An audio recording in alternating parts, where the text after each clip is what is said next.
Sir नमस्कार. नमस्कार sir. How are you, sir? नमस्कार.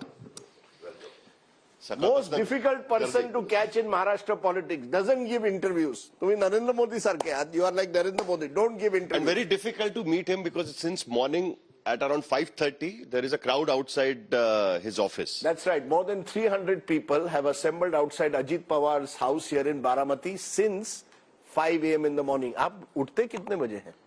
मैं 5 बजे उठता हूँ, 6 बजे तैयार होकर बाहर निकलता हूँ. यानी हर दिन? हर दिन. मैंने भी कभी छुट्टी वुट्टी नहीं ली. मुझे जब छुट्टी रहती है तो मैं बारामती में आ जाता हूँ क्योंकि संडे रहता है, और जब वर्किंग डे रहता है तो बम्बई में रहना पड़ता है, वहाँ काम करना पड़ता है. वहाँ भी लोगों को सबको पता है कि मैं अर्ली मॉर्निंग काम शुरू कर देता हूँ. इसीलिए जो भी वो लोग मुझे महाराष्ट्र से मिलने के लिए आते हैं सभी को मैं सुबह शुरुआत जल्दी होने के बाद काम का निपटारा भी अच्छी तरह से होता है. ऐसा मेरा अनुभव है. यानी आप भी नरेंद्र मोदी की तरह 24/7 पॉलिटिशियन है, सुबह से शाम पॉलिटिक्स करते हैं. लेकिन अजीत दादा ये पूछना पड़ेगा, इतनी पॉलिटिक्स करने के बाद क्या आप मानते हैं कि इस बार 2024 का ये जो चुनाव है ये सबसे बड़ा एक तरह से आपके लिए एक चुनाव बन गया है? चुनौती भी है. चुनौती और चुनौती बन गई है क्योंकि अजीत पवार बनाम शरद पवार एक बैटल नजर आता है बारामती में. मुझे वैसा नहीं लगता. मैं ये बैटल की तरफ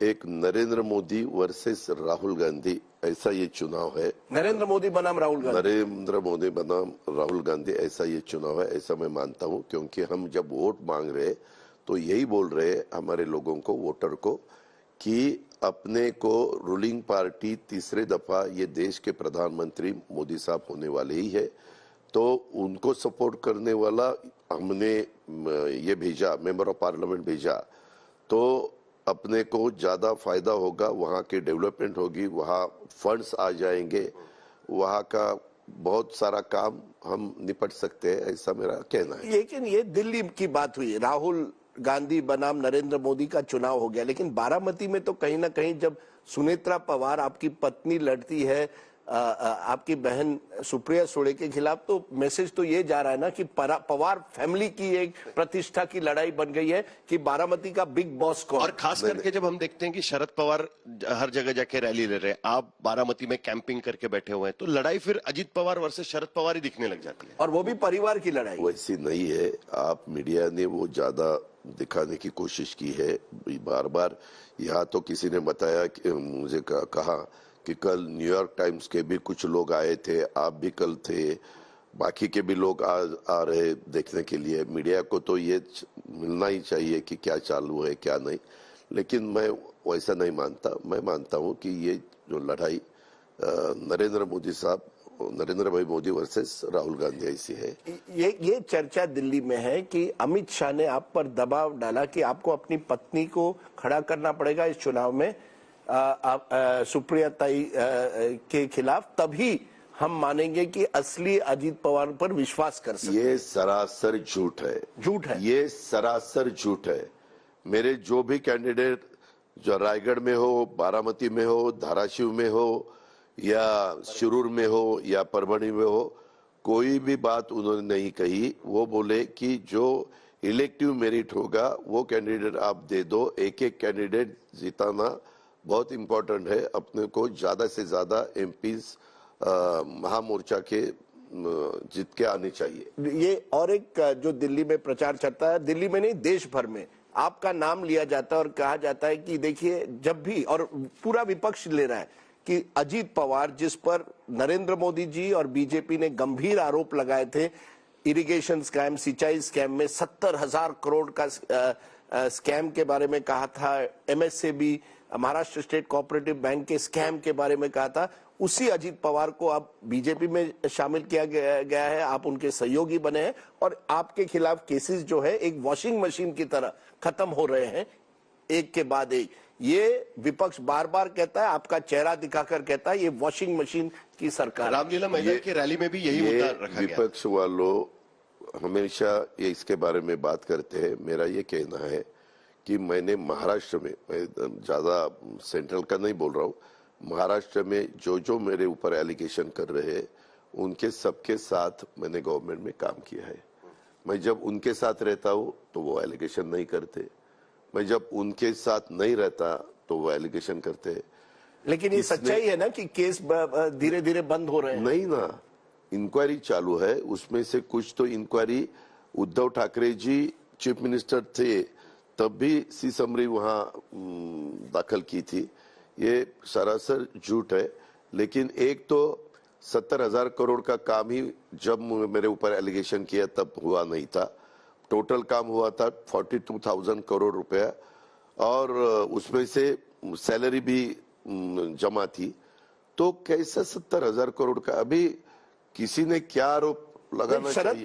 शरद पवार जी और सुप्रिया सुळे जी वही आरोप करते हैं कि एनसीपी को तोड़ा गया बीजेपी ने, इस वजह से ईडी का डर दिखा। ये सरासर झूठ है राजदीप जी। आपको मैं बताता हूँ कि जब ये गवर्नमेंट अभी जाएगा, जो यूपी उद्धव जी ठाकरे, मैं और बाला साहेब थोरात, हमारा गवर्नमेंट तीनों पार्टी का महाविकास आघाड़ी वो जाएगा, तब हमारे सभी विधायकों ने एक लेटर तैयार किया, साहब को दिया। तब जितने भी एनसीपी के विधायक है, जितने भी है, सभी ने उसके ऊपर साइन किया था। उसमें जयंत पाटिल भी थे, उसमें अनिल देशमुख जी भी थे, जितेंद्र आवाड जी भी थे, बाकी सब जो राजेश टोपे जी भी थे, जो अभी आप साहब के साथ है वो सभी थे, हम सभी थे। और वो लेटर देने के बाद ही सब विधायकों का कहना था कि अपने को स्टेट के गवर्नमेंट में जाना ही चाहिए, बीजेपी के साथ जाना। हाँ, बीजेपी। आप बड़ी बात कह रहे हैं। हमारे दर्शकों को आप कह रहे हैं कि 2022 में जब एकनाथ शिंदे की सरकार बनने की चर्चा हो रही थी, उसी समय बीजेपी और एनसीपी के बीच में सरकार होने की बात हो रही थी, और शरद पवार जब जानकारी थी इस बात की। नहीं, पवार साहब ने मुझे बताया, हमें बताया कि सब तो बात नहीं कर सकते। प्रफुल्ल पटेल, अजीत पवार और पार्टी प्रेसिडेंट स्टेट के तब थे जयंत पाटिल, ये तीनों ने उनके साथ बात करने और उसके बारे में अगला डिसीजन ले लेना, ऐसा पूरा 2022 में ही। यस 2022 की सरकार बनने के पहले से ये प्लान शुरू हो गया था, और तब तो ये आरोप नहीं थे। आपका ये कहना है कि ये ईडी और इसकी वजह से नहीं, तो बीजेपी के साथ जाना करीब तय। सबका साहिल, सब जितने भी एमएलए एमएलसी थे, सबकी साइन है। मैं वो दिखाने के लिए भी तैयार हूँ, मैं अब सबको मालूम है। पर ईडी का, क्योंकि ईडी का दबाव कितने एनसीपी मंत्रियों पर था, कई मंत्रियों पर था, और वो सभी आपके साथ आ गए हैं, इसलिए इस बात को ज्यादा जोर दिया जाता है कि एनसीपी जो है, जितने मंत्री जिन पर ईडी की कार्रवाई हो रही थी, वो सब शामिल बीजेपी के साथ हो गए, ताकि बीजेपी उनको बचा सके। ये सरासर झूठ है। जयंत पाटिल के खिलाफ भी कुछ ना कुछ मैटर चालू है, प्राजक्त तनपुरे के खिलाफ भी मैटर चालू है, अनिल देशमुख के खिलाफ भी मैटर वो चालू है। ऐसा कैसे आप बोल सकते हैं? लेकिन अनिल देशमुख जेल चले गए, आप सब जेल में नहीं जाना चाहते थे, बचना चाहते थे, इसलिए ये देखो प्रचार चल रहा है। ये देखो, ये प्रचार सरासर झूठ है। राजदीप सरदेसाई जी, साहिल जी, आपको कोई भी क्वेश्चन पूछने का अधिकार है, लेकिन इसमें बिल्कुल सत्य नहीं है। ये हमने बैठकर डिसीजन लिया कि डेवलपमेंट अपनी महाराष्ट्र की होनी चाहिए, अपने कॉन्स्टिट्यूंसी की होनी चाहिए। देश आज नरेंद्र मोदी जी के नेतृत्व में अच्छी तरह से काम कर रहा है। एक विजन सामने रखकर खुद मोदी जी काम कर रहे हैं। आपने भी देखा पिछले 10 सालों में कितना डेवलपमेंट हुआ, कितना काम हुआ। तो ये काम होते हुए उसमें महाराष्ट्र को अधिक फंड्स मिलने चाहिए, और जो अच्छा काम करता है उसके साथ रहना तो चाहिए। महाराष्ट्र के विकास के लिए आपने ये किया है, आप कह रहे हैं ये महाराष्ट्र के विकास के लिए किया है, क्योंकि वही नरेंद्र मोदी जी और वही देवेंद्र फडणवीस जी आप पर आरोप लगाते थे। फडणवीस जी की एक वायरल वीडियो है कि अजीत पवार की चक्की पीसिंग करवाएंगे, मोदी जी ने भी ये नाम लिया था। तो आप कह रहे हैं आपने ये सब छोड़ के विकास के लिए ये निर्णय लिया। ये सही है। क्या इसके साथ ये भी पॉलिटिकल रियलिटी है कि आज की स्थिति में महाराष्ट्र में कोई भी पार्टी नहीं है कि जो खुद के बलबूते पर सरकार बना सकती है, और आपके बिना यहाँ पर राजनीति करना मुश्किल है, और इसीलिए बीजेपी आप चाहती है कि आप उनके साथ में आए, और इसीलिए आपको साथ में लिया गया। बीजेपी और एकनाथ शिंदे दोनों मिलके भी उनका टोटल विधायकों की संख्या 165 थी। नहीं, लेकिन जो उनको कोई जरूरत नहीं लेकिन थी। कई सर्वेस दिखा रहे थे कि लोकसभा में दोनों साथ में आने के बाद भी उनकी सीटें उतनी नहीं आ पाएगी, क्योंकि अरिथमेटिक उनका नहीं बैठ रहा था, गणित बैठ नहीं रहा था। जब तक आप साथ में नहीं आते तब तक वो वोट प्रतिशत लोकसभा में उनको नहीं मिल पाता। 2022 में ही उनके साथ हमने जाने का इरादा किया था, 2019 में भी किया था, 2014 में भी बाहर से राष्ट्रवादी कांग्रेस पार्टी ने उनको सपोर्ट डिक्लेयर किया था, 2017 में भी ऐसा ही कोशिश की थी।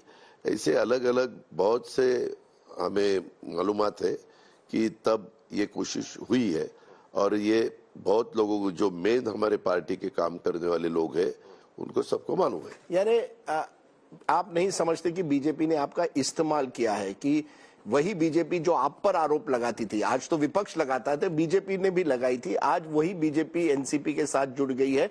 ये एनसीपी को खत्म करने की एक साजिश है और बीजेपी को और मजबूत करने की महाराष्ट्र की एक रणनीति है। ये बिल्कुल असत्य है, ये इसमें बिल्कुल कोई ये नहीं है। एक कहा गया है कि यहाँ बारामती में आप दबाव डाल रहे हैं अपने वर्कर्स पर, कल आरोप लगाया गया, ये आरोप लगाया गया कि अजीत पवार जी जो है अपने वर्कर्स पर दबाव लगा रहे हैं, एनसीपी के वर्कर्स और वोटर पर, कि देखिए मैं जब तक यहाँ हूं, अगर आप सुप्रिया जी के साथ दिखे या शरद पवार के साथ दिखे तो आप जानिए कुछ भी हो सकता है। आपको ऐसा लगता है? मैं पूछ रहा हूं। जिसको अगर दबाव डाला तो एक को आगे लाओ और उसको पूछो मेरे सामने, या फोन पे बात हुई तो फोन दिखाओ कि ऐसा ऐसा दबाव डाला है, क्या है, कौन क्या फोन कर रहे हैं, कौन क्या बात कर रहे हैं, मेरे पास सब ही है, मुझे वो दिखाना नहीं है। क्योंकि चुनाव क्या है, देश किसके हाथ में 5 साल के लिए रखना है, ये चुनाव है। ये सुनेत्रा पवार बनाम सुप्रिया सुळे नहीं है, नरेंद्र मोदी बनाम राहुल गांधी है। देश किसके हाथ में, तो मोदी जी के नाम पर आप इस चुनाव में जा रहे हैं। देश में मोदी जी का ही सपोर्ट हम करना चाहते हैं, क्योंकि उन्होंने 10 साल अच्छी प्राइम मिनिस्टरशिप करते हुए अपना देश का नाम पूरे आपको लगता है 400 पार हो सकते हैं या ये केवल हवा बन रही है? वो मुझे मालूम नहीं है, कोशिश उनकी चालू है। उन्होंने इतने रैलियां ली है, पब्लिक मीटिंग ली है और वो ले रहे। कल भी वो वर्धा में आए थे, उससे पहले वो इसमें आए थे, क्या रामटेक में, उससे पहले वो चंद्रपुर में आए थे। यानी वहाँ 5 कॉन्स्टिट्यूंसी, 5 या 6, उसमें से 3 में उन्होंने पब्लिक रैली की, और 7 स्टेजेस में चुनाव है। इसीलिए सभी पार्टियों को टाइम मिल रहा है, सभी लीडरों को टाइम मिल रहा है जाके लोगों को अपने पार्टी को, अपने गुट को क्यों वोट करे, इसके लिए टाइम भी मिल रहा है। सर, आखिर में एनसीपी को आप किस तरीके से देखते हैं, और क्या आप खुद महाराष्ट्र का मुख्यमंत्री बनना चाहते हैं? क्या एनसीपी आप कहां लेके जाना चाहते हैं? आज की तारीख पे पार्टी का नाम और सिंबल आपके साथ में है जब तक सुप्रीम कोर्ट का फैसला नहीं होता है, लेकिन पार्टी को आप कहां ले जाना चाहते हैं? आपकी पार्टी महाराष्ट्र में किस तरफ है? सेंटर लेफ्ट है, सेक्युलर है, क्या है? और आप क्या मुख्यमंत्री बनना चाहते हैं? हमारी पार्टी सेक्युलर है। हमारे महाराष्ट्र में शिव यानी शिवाजी महाराज, शिव शाहू फुले अम्बेडकर, इनकी विचारधारा से जो उन्होंने रास्ता दिखाया है, वही रास्ते से हम आगे जाना चाहते हैं। और ये आगे जाते वक्त किसी ने हमें इसको रोक नहीं लगाई। वो बोले कि आपकी जो विचारधारा है वो आप चालू रखता, हमें उसमें कोई एतराज नहीं है, हम हमारा काम कर रहे। महाराष्ट्र में एक न एक दिन राष्ट्रवादी कांग्रेस पार्टी, जैसे 2004 में सिंगल लार्जेस्ट पार्टी आई थी, उसी हिसाब से मुझे महाराष्ट्र में राष्ट्रवादी कांग्रेस पार्टी, आप मुख्यमंत्री सिंगल राजस्व पार्टी लाना है। आखिर में 2 छोटे सवाल। एक, 5 बार उप मुख्यमंत्री बने हुए रिकॉर्ड जो है, मुख्यमंत्री बनना चाहते हैं या नहीं? जरूर बनना चाहता हूं। अगर मुझे महाराष्ट्र ने सपोर्ट दिया, हमारे एमएलए ने सपोर्ट दिया, 145 ये फिगर, मैजिक फिगर महाराष्ट्र की हम इकट्ठा करने में यशस्वी हो गए, तो मैं जरूर बनना चाहता हूं। और एक और आखिरी सवाल कि क्या कोई संभावना है कि इस चुनाव के बाद आप और शरद पवार Reconciliation। एक बार फिर आ सकते हैं साथ में? हो सकता है राजनीति में, क्योंकि महाराष्ट्र की राजनीति में पिछले साल में बहुत कुछ भी हो सकता है। ये देखो, हमने जो लाइन ली है, हमने सबने, प्रफुल्ल पटेल हो, सुनील तटकरे, छगन भुजबल, हसन मुश्रीफ, धनंजय मुंडे, दिलीप वळसे पाटिल, सब हमारे साथियों ने, हमारे सब एमएलए नो, सब विधायकों ने वो लाइन उनको ठीक लगी तो हमें कोई एतराज नहीं है। कोई एतराज नहीं है। वो लाइन हमने जो अभी लाइन ली है, यानी उनको आपके लाइन पर आना पड़ेगा, शरद पवार को आपकी लाइन पर आना पड़ेगा। वैसा मैं नहीं बोल सकता। वो बहुत बड़े बुजुर्ग नेता है, राष्ट्रीय नेता है, मुझे वैसा बोलने का अधिकार भी नहीं है। उनके जो साथी है वो सबको अगर ऐसा लगे कि ठीक है ये लाइन अपने को ठीक लगती है, उसी लाइन से हम चले आगे जाएंगे। तो मेरे ख्याल से जितना महाराष्ट्र में चुनाव प्रेडिक्ट करना मुश्किल है, उतना ही अजित पवार के साथ इंटरव्यू करना मुश्किल है, उनको मनाना इंटरव्यू के लिए। आज हमने एक काम तो कर लिया है, मे बी शायद पहली बार हिंदी में, पहली बार हिंदी में, यानी एक तरह से धीरे धीरे एक नेशनल इमेज आपकी बनने जा रही है। सर मैं आपको एक बता दूं, नरेंद्र मोदी जी 2012 में जब चुनाव जीते थे गुजरात में, चुनाव के बाद पहली बार उन्होंने जब स्पीच की थी वो हिंदी में की थी, गुजराती में नहीं, वो भी अहमदाबाद में।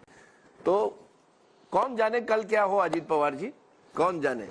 ठीक है, थैंक यू। बहुत बहुत धन्यवाद।